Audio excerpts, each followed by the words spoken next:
All right, ladies and gentlemen, so we have gathered before us some of the finest minds in indie publishing when it comes to marketing, understanding the market, research, data science, and really identifying the trends of the future of our industry, where things are going. So, I think the way I see this talk going, I'd like to lean heavily on you guys because we don't have many opportunities to ask people like this questions. So I'm not going to stand up here and ask them to talk about how wonderful they are or accolades. I would like actionable questions, and I'm going to want to know from you guys what these guys can tell us that's going to make our business more successful. You're going to notice on the floor here, there's these black strips of tape. You want to stay out of there when you're approaching the microphone for questions. So approach from the back. Beyond that, I guess we are going to start with a quick introduction. I'll pass the microphone to Dave. Dave, for anybody who doesn't know, tell us who you are and why you were here. My wife asked that question a lot. I'm Dave Chesson. I run KindlePrinter.com, an advanced book marketing website. I'm also the creator behind Publisher Rocket.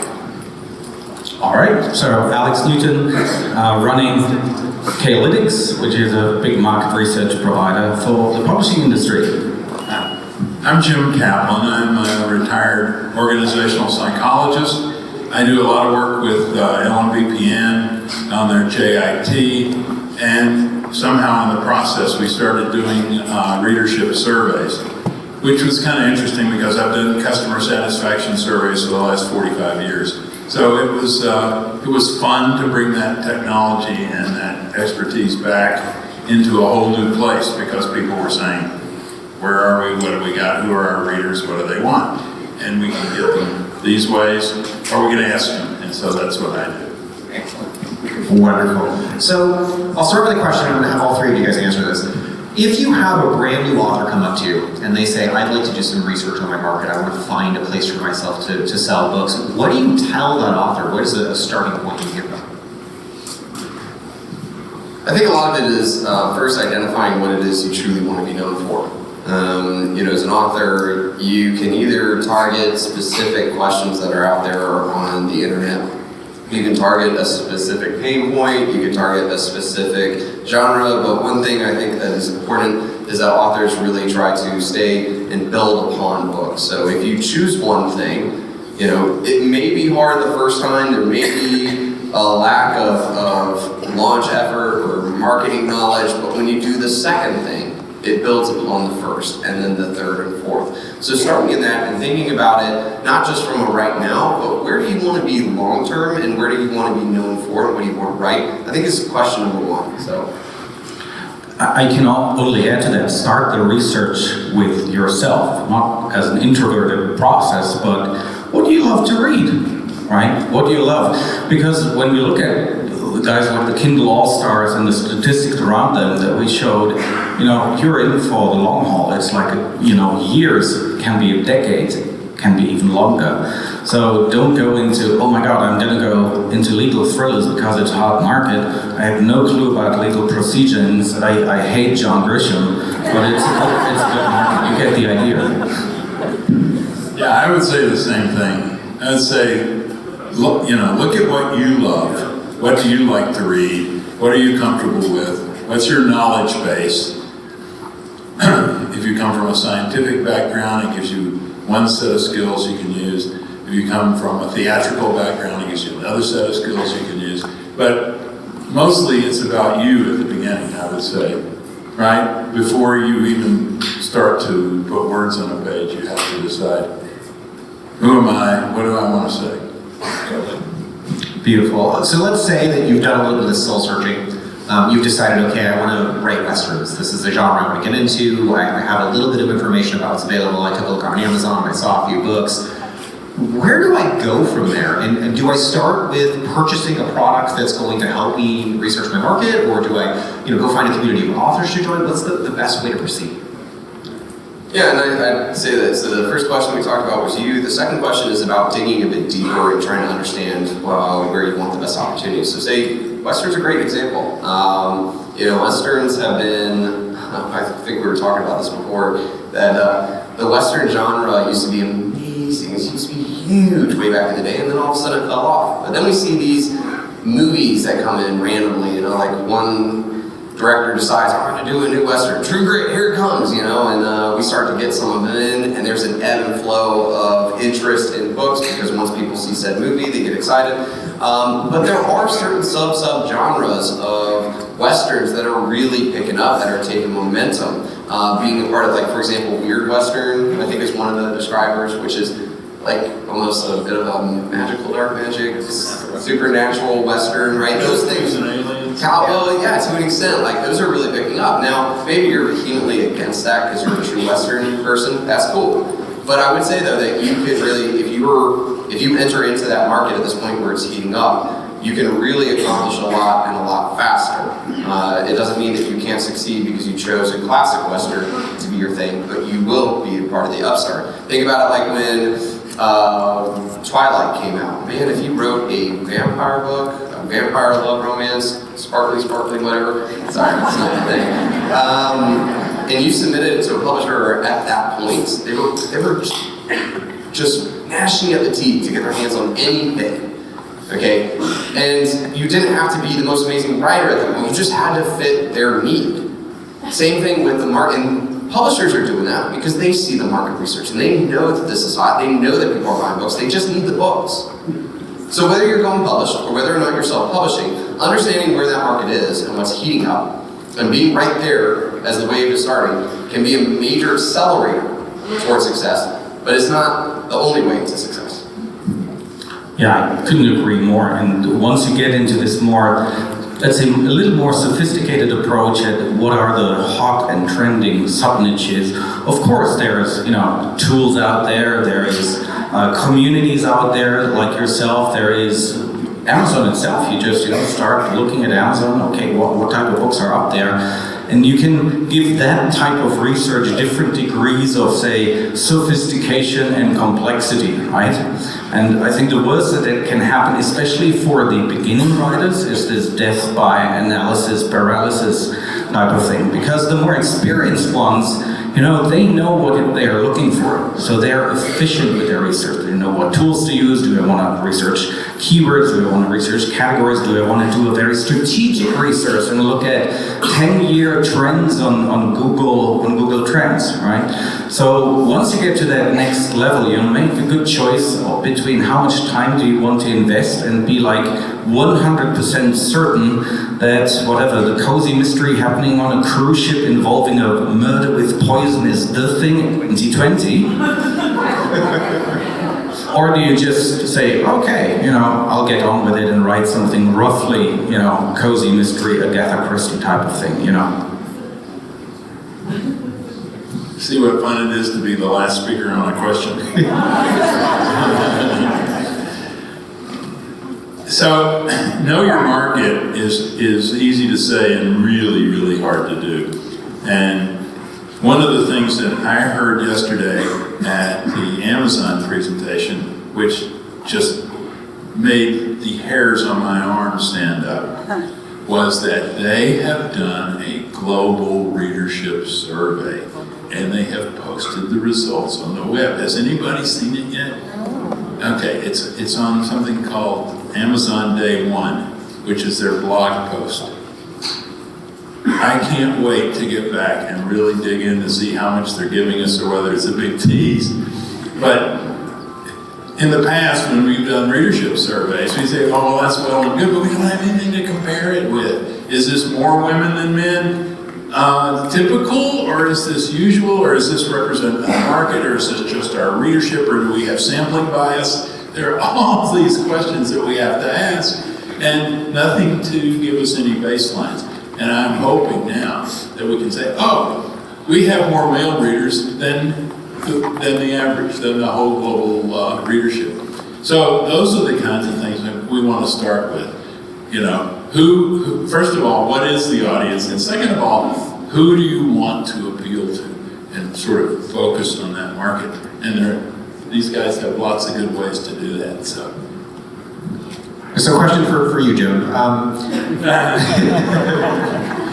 When doing your research, are there any podcasts, books, documentaries, YouTube channels that you find are giving you reliable information? And if so, what would you recommend?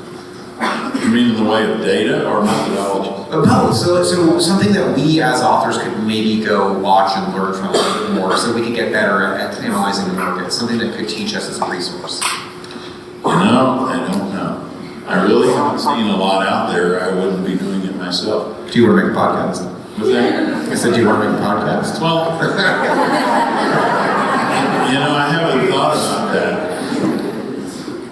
But what I have thought is, there are a lot of people out there who want to tell us what they like and what they don't like, and who they are and how old they are and how much money they spend on books. We just have to ask them, right? And so that was the basic premise. Somebody said yesterday, well, we have to estimate, you know, the age and gender demographics of our readership because we don't have any data. And I wanted to say, I do. You know? So yeah, I think that's just another way forward. One of the things I really love to do when I have an idea, something that I really want to, especially in nonfiction and fiction, okay? There's a book that I'm thinking about writing, there's a subject I'm thinking about covering. I like to look at the top books, and I like to go to the reviews. In the reviews, you will find some amazing information, because usually, if they're that pissed to leave a 1 star, and they're a legit 1 star, not one of those, I didn't read the book with 1 stars, you will find they're telling you why they didn't like the book, why didn't the book serve their purpose, okay? This can be incredible for fiction, because oh my gosh, if you make one more officer be an idiot in your sci-fi military book, I'm going to pull out the last hair in my head. I've seen that. Like, or you'll start to see, hey, don't do this trope, don't do this, don't say that. Like, oh my goodness, you better make sure that if they're on an alien planet, you don't call it a seagull, okay? You'll find those things. You'll start to learn some little things that you might not have thought about, but oh my goodness, it pisses people off. In nonfiction, you will find that people say, hey, I'm a single mother. All of these things that you're talking about do not apply to me. And you may find other single mothers saying the same thing, and now you realize that there's actually a single mother demographic that is not being addressed in this subject matter. A case in point was way back in the day, Evernote was a huge thing. I mean, it was really big. It's still cool now, but it's not as cool as it was. It wasn't trendy. But about 4, 5, 6, 7 years ago or so, books were coming out all over the place on how to use Evernote because there was just enough market.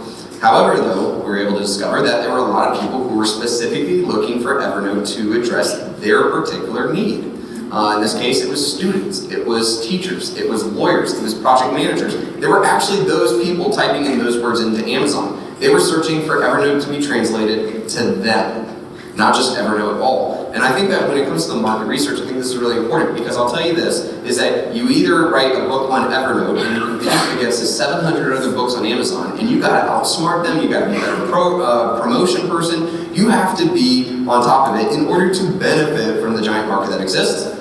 Or you be the only book that actually serves that existing market, the students, the project managers, the lawyers.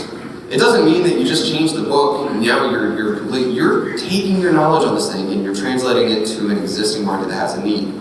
And now you just need to buy the book. You don't have to compete against the other ones. You will get those consistent sales. It won't be as much as ranking #1 for the word Evernote, but you will definitely be serving and helping. And that's a stepping block. I would add one more thing too, is that we saw with The Miracle Morning, how Ella wrote this incredible book. It was called The Miracle Morning. And then he realized, you know what? Let's take The Miracle Morning and let's make a version that's The Miracle Morning for entrepreneurs, The Miracle Morning for single mothers, The Miracle Morning for, and it was just literally going through a giant list of demographics. And he turned $1 million book into a multi-million, just taking the same thing and applying it and translating it to an existing market that wanted it. I think that was Henri's idea. Yeah, totally on it. Can I respond to that? One of the things that we have to be cautious of when reading our reviews, in fact, come to think of it, I know authors who hire people to read their reviews because they don't want their feelings hurt. But the thing of it is, it's the small n problem. Do you know what I mean? When you have a tiny sample size, and don't forget, how many people write a review from amongst the people who have read your book? 1 in 100 maybe, 1 in 1,000? So already you've got what I would call a biased distribution. The people that either love your book and want to tell everybody are the people that are angry at you for some reason. Or sometimes it's just somebody whose coffee didn't taste good in the morning, the cream was sour or something. So you have to be, or have to have someone who's fairly, has a critical eye as to what the motivation of that review is about. Sometimes authors, and it's no one in this room, so no one take this personally, but sometimes people will hire or ask their friends to write negative reviews for other books in their genre just because they think it'll drive readers to them. It doesn't work, and it's just nasty. But it happens. So don't count the number of one-star reviews, that's one thing. Don't try to quantify, which is basically a qualitative data point, right? And the second thing is look very carefully. If someone has constructive criticism, often they will email the author rather than write that in a review, which I think is very helpful. When I have problems with a book, especially over production matters like typos and things like that, I would never use that as a basis to rate a book. I would, if I'm really compelled to, I will email the author, and several people in this room have been subject to that, and point out, some mistakes, or the fact that they probably need another round of editing.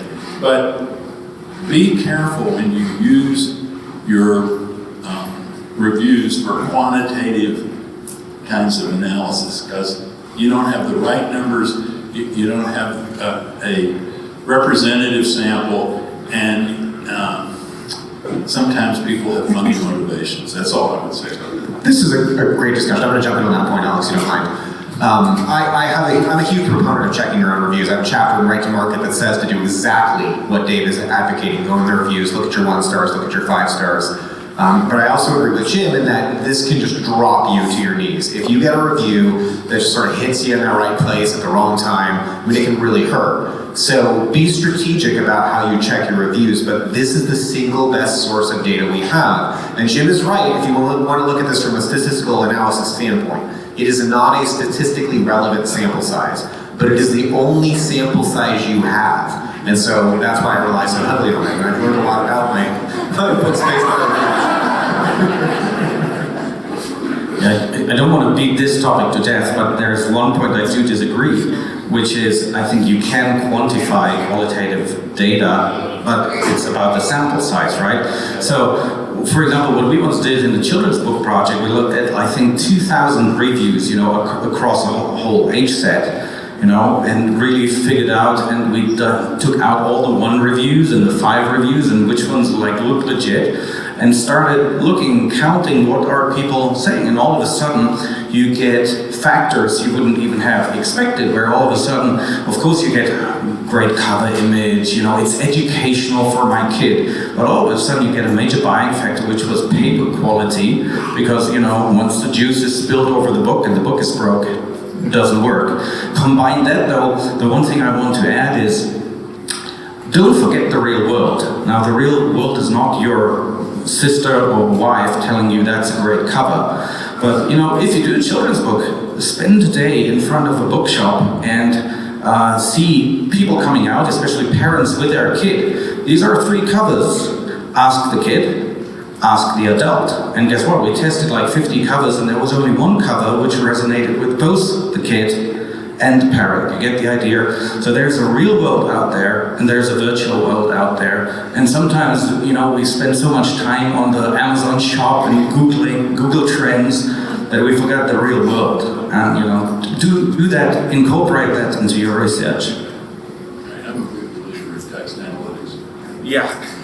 Yeah, conversation. We're down to 20 minutes, guys. I want to try to get to some questions. If we run out, we'll get back to us, just John up here. But if you guys have questions, please start lining up in the middle. Oh, keep it in mouth. So please start lining up in the middle and we'll start taking questions. And you can ask anyone on the panel whatever you'd like to about what we've discussed or anything that they do.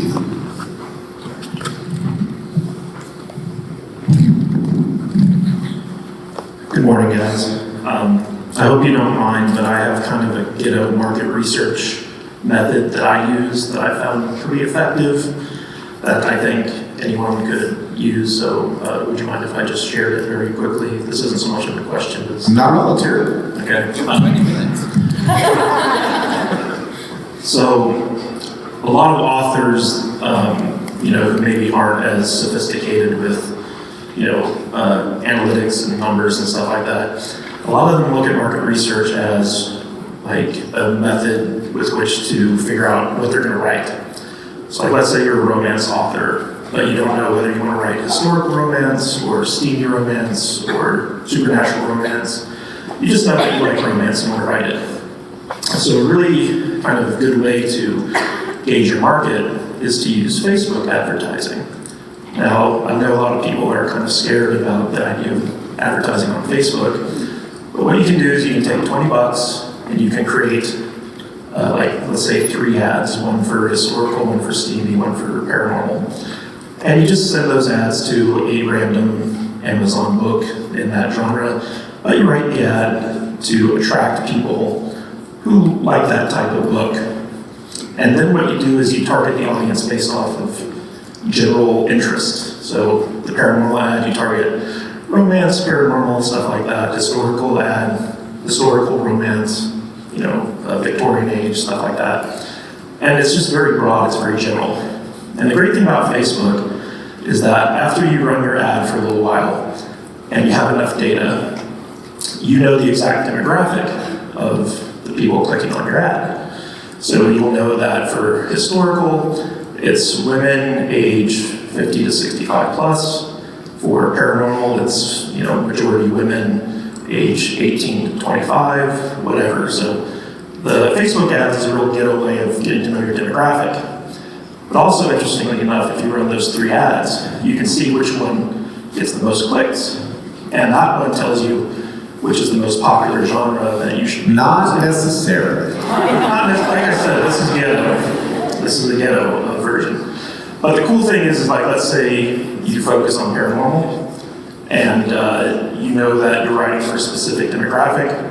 When you're ready to launch your book, you already have that data in your Facebook account, so you can extract that, create a lookalike audience, and use that to launch your book on basic advertising, initial kind of ad spend. So that was my ghetto version. I hope you guys don't mind. No, see, this is actually a method that I try to use. And what I ran into is as long as you're doing enough ads aimed at the right books and the right genres, you can get enough data. But it's really easy to get a false positive if you're not doing enough. And you end up getting something that you'll think will be telling you something about a genre because one ad performed well, but it could just be that the image that you used in that ad was really, really good, or the copy. For God's sakes, let's send them to different populations that target the same people. Right, and see how they react to multiple things. Yeah. Jim, will you repeat that, please? Would you give the microphone? Sorry. No, what I said was, that is a useful methodology, but you don't send different ads to different people because, target the same subgroups and the same demographics if you're going to test ads, because otherwise you're comparing apples and oranges. That was my only comment. By the way, I put a slide deck, a PDF of my slide deck on the SCED file and also posted it to 20Books Vegas. So just in case I was going to do a presentation instead of answering questions, it's there for you. And if you have any questions about that, I think my email's on there too. Thank you. Hi, can I just say I'm a huge fan of all 3 of you guys. Of course you can, tell everybody. Anyway, I have spent lots of money on Chris Fox, David Chesson, and Alex Newman. I'm so glad to talk to you here, but please help me with my analysis paralysis. So, assuming I've picked the big genre and I'm trying to narrow it down, am I better to pick a big market that is competitive and advertised, or is it better to choose a small niche to stand out if I'm trying to make that choice? Wow, what a question. I'm not writing in your genre, so I'm totally not in a position to tell you. You want to go? You want to go urban fantasy then? If you need a genre to Well, start with? I think we have to, the one comment I made on, we've seen and we've heard presentations throughout the conference that Amazon, with now out of 17 displayed books on page 1, 7 positions are advertised positions, right? So I think we all concluded there's no way around a certain marketing budget that you have to bring to the table, right? So I think it is very important in that decision to look at what are you competing against on the budgeting front. So for me, if I'm a business person, and I am a business person, I look at it, well, do I have the means financially, creatively, resource-wise to compete with whatever, James Patterson up there, as opposed to, I can really thrive in that whatever steampunk, whatever type of sub-niche type of environment and create a fan base that is loyal, and maybe loyal beyond advertising, Yeah, I think just kind of add to that is, say for example, you're like, I'm a romance author. Well, the first question let's put it this way. You and I meet at the conference, and I say, hey, what do you write? And you're like, well, I'm a romance author. For me, I'm not really into romance, so I would just be like, cool. And we probably move on the subject. Say for example, you said, well, I'm a science fiction writer. I'll be like, cool. Well, what kind of science fiction do you write? And you'd be like, well, I'm sci-fi military. I'd be like, ooh. Tell me some of your sci-fi books, like what kind of sci-fi military? Well, I really like to focus on space marines, and I'm like, now you're speaking my jam here. Like, what else? Well, like for example, this book I'm working on right now is they're trapped on this planet, and there's a giant alien horde that's attacking them. Anybody who's at my brief knows this thing. I'm like, take my money, you are writing my kind of jam, so that works, right? Whereas, say for example, you just say you're sci-fi. I'm like, oh cool, what is sci-fi? Well, hard science. Oh, okay. I don't read a lot of hard science, but if it's really good, or it's been recommended, I'll jump and read it, right?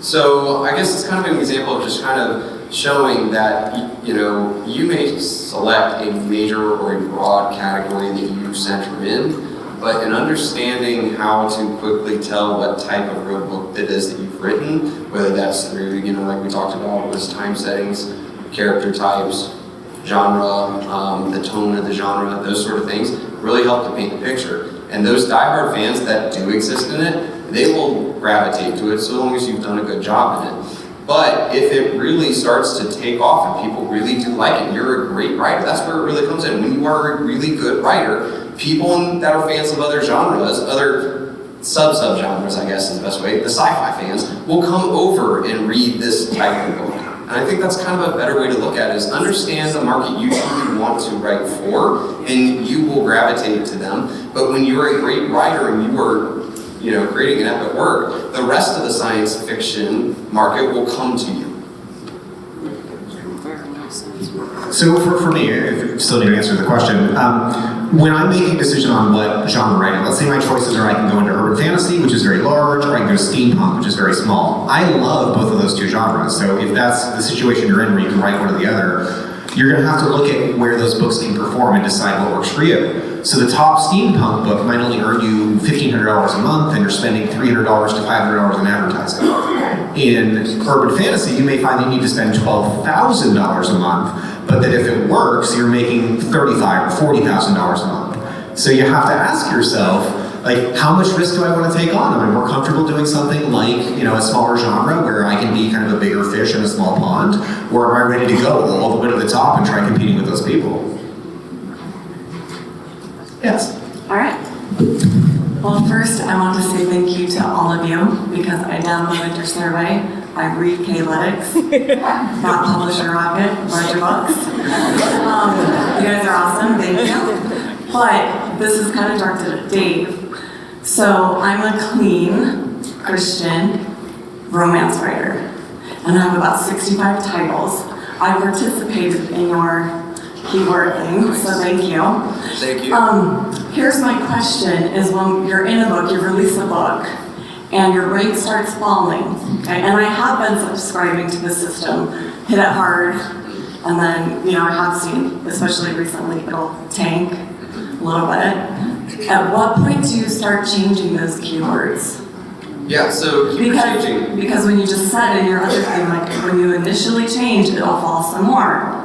Right. So with the first off, you said you hit it hard, right? And one of the things that we talked about in the speech presentation that I gave right before this was that it's actually better to try to push your sales more consistently than hit it hard on a spike.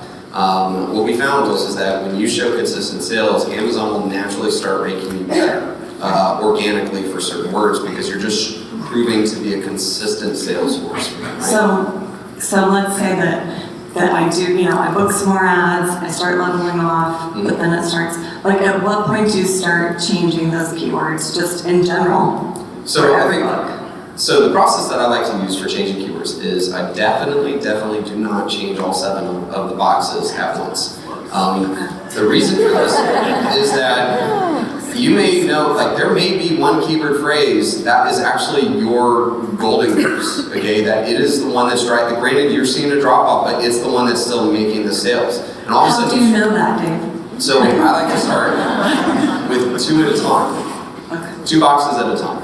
I will copy and paste what's in the box already, and then I will do my research again, and I will put something into it, and I will hit, and usually give it 24 hours or so, but then watch, give it 24 hours for it to take effect. It's supposed to happen automatically, we know Amazon doesn't do that. And then I like to watch it for about 5 days, just give it some time to see how it ferments and whether or not it takes hold. Now, if you see the sales increase, sweet, you just improved it. But then move on to the other 2. But if you see sales drop, then we'll put it back in there, okay? This is a way that you can systematically kind of approach and start to fine-tune it to see where you will start to hit your right grouping. Now, I'm sorry, I have to interrupt you. So if I have a series, right? Should I go through every single book and change those keywords, or should I wait and do one at a time? Series, so series are a completely different story in the fact that the number 1 book is going to be the most important. Well, actually, it's the first book and the most recent book. Those are by far the most, because the recent book is actually going to get the most love from Amazon. It's going to show up more often, because I call it the Amazon honeymoon period. They seem to just love the newer books anyways. So really focusing on the latest book and testing, and then when you see something work, applying it to the first book. But I would definitely not try to have the same keywords between book 1 and book 7, say. What I like to do with the series system is that I may find, because let's face it, book 1, 2, 3, you were learning because you were doing these things. There may be a set of keywords that I really like. Say 3 of the boxes were great, and I'll keep those same keywords for the rest of the books as I go. But then I really try to find something specific to that latest book to put in a different set of keywords in the 4, 5, 6, 7. And so yeah, so again, just kind of recap on that because I know we went around on a couple of areas, but the first thing is that your latest book is by far the most important because it gets the most, it's the more likely to show up at that point. But then take what you learn, bring it back to book 1 since that's always the starter, it's the gatekeeper. And again, use the knowledge as you go through your books to improve the keywords to the first book. Did that answer your question? Yes, thank you. Yes, ma'am. Hi guys. I have a question about Facebook marketing. So I've just started doing ads on Facebook, and one of the things I struggle with is the keywords or people are interested to stick in that interest box on who it's going to serve that ad up to. It seems like all the excellent keywords I like and love on Amazon don't exist when I type them in that little box on Facebook. So I'm looking for, hey, is there like a publisher rocket for Facebook? Or is there a podcast or book you suggest I look into that will help me figure this out? Well, there is a problem happening right now with, after all these data issues that were confidentiality issue that Facebook had, that some of the interests are no longer targetable, right? So you are stuck with very broad ones. And what alienates the problem is that the interest profiles of users are often very hugely inaccurate. So I looked a lot, for a KDP, and I think I'm a member of the communist whatever party. So, check it out, hugely inaccurate. Now, you have to Google it a bit, but there is one or other tool there that used to get into the advertising interface via an API rather than the common dashboard. And that one is able, or was able, to extract more granular interest. But right now it's a bit of a difficult state, especially for the non-big hitting advertisers on Facebook that do not go via the API but via the dashboard. I'm not exactly the best at Facebook, so take that with a grain of salt. But one thing that I have learned with Facebook is extremely smart at figuring things out. It's trying to make as much money as possible. So when you start with something very broad, Facebook is going to look at who actually enjoyed that broad thing, right? And you have to give it enough time for it to learn this. But over time, it will start to figure out that this kind of person who happens to have interacted with these things tends to be the best kind of market. So they're going to create that audience over time. The problem is we can't just start there and say, hey, I know that this kind of person is it. Like, they're taking away our advantage to do that, but over time they figure it out. So I would say that authors who are doing Facebook ads, if you're kind of dipping your toe in the water to see if it's cold or not, you're gonna really, I think that you're not giving Facebook enough time to be able to figure out, and so you're gonna dip your toe in there. It's a waste of time for you, but at the same time, it's really a waste of money. Whereas if you give it time, it will actually learn and it will improve. I just wish they would give us that information. Yeah, give us the... I'm really looking forward to Facebook Rocket, so hopefully we'll have that by 2020.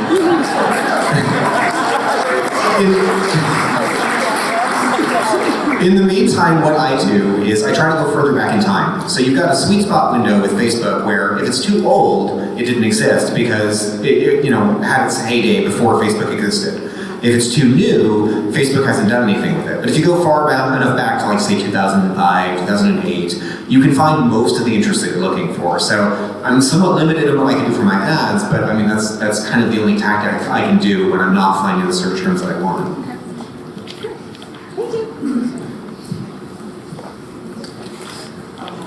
If you were to advertise one book and you could only choose to advertise it on Amazon or Facebook, which platform would you choose? Is your answer today the same as it would have been 6 months ago? And does your answer change whether you have $200 a month to invest in that or $2,000 a month to invest in that? Thank you. I'm assuming someone's got a gun to my head.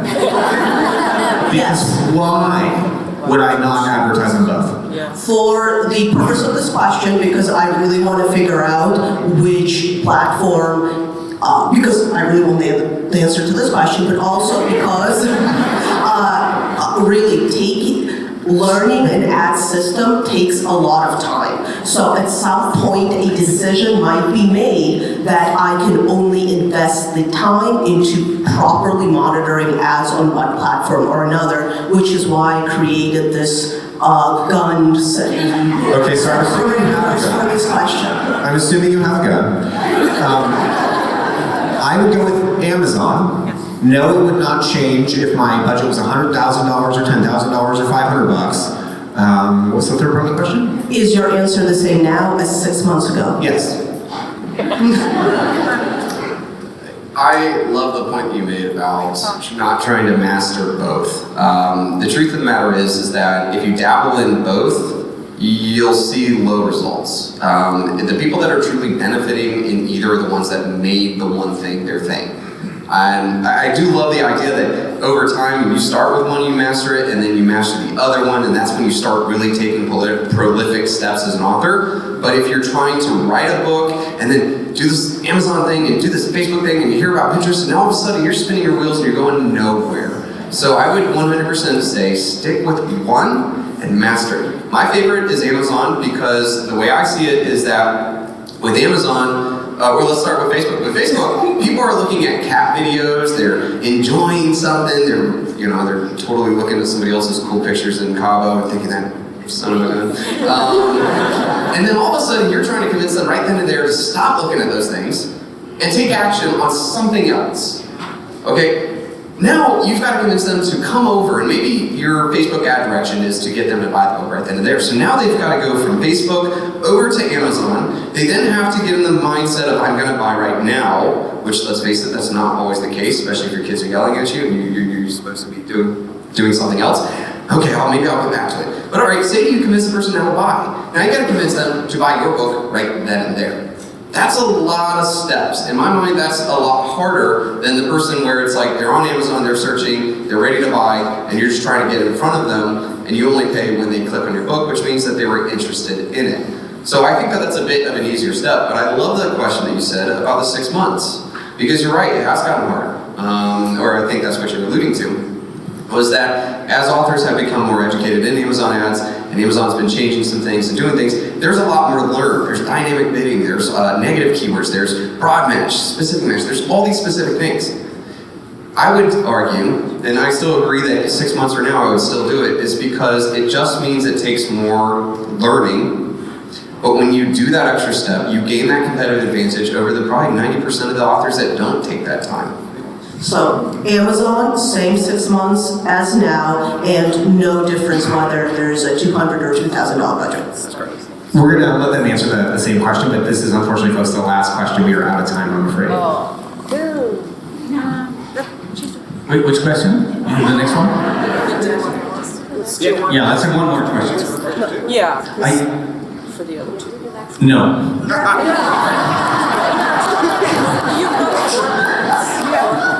Mine was for the readership surveys, so there are those readers out there who want to answer questions, but they get annoyed if you ask them too often.